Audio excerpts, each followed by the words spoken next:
আসসালামু আলাইকুম। হাই বন্ধুরা, কেমন আছেন সবাই? আশা করি আল্লাহর অসীম রহমতে ভালো আছেন। আমি আলহামদুলিল্লাহ। আজকে একটা ছোট্ট বিষয় নিয়ে আলোচনা করব, সেটা হলো মেডিসিনের বিষয়। আমাদের প্রায় ছোটোখাটো শারীরিক সমস্যা দেখা দেয়, সেটা আমরা বড় কোনো ডাক্তারের কাছে না গিয়ে আমরা সমাধা করি। তো সেটা আপনারা যে কোনো একটা ফার্মেসিতে গিয়ে সেটা সমাধা করতে পারেন। তো সেটা না করে আমরা দেখি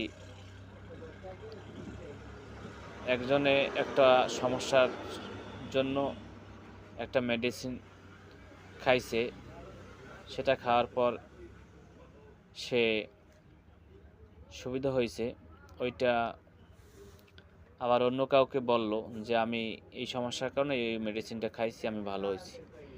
সে আবার ওই মেডিসিনটা খাওয়ার চেষ্টা করে, আবার ফার্মেসিতে গিয়ে ওই মেডিসিনটাই চায়।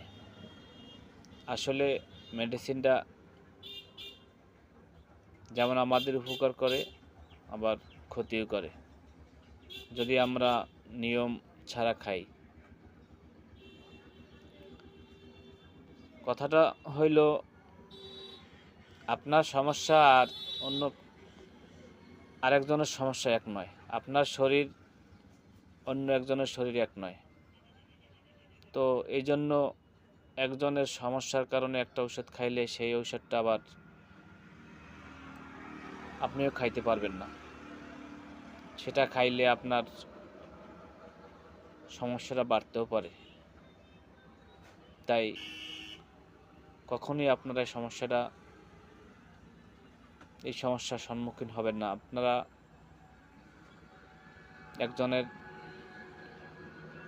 ভালো কোনো ডাক্তারের কাছে না যেতে পারলেও একজন ঔষধ বিক্রেতার কাছে আপনি ছোটোখাটো পরামর্শ চাইলে সে পরামর্শ দিতে পারে। এটাই নিয়ম।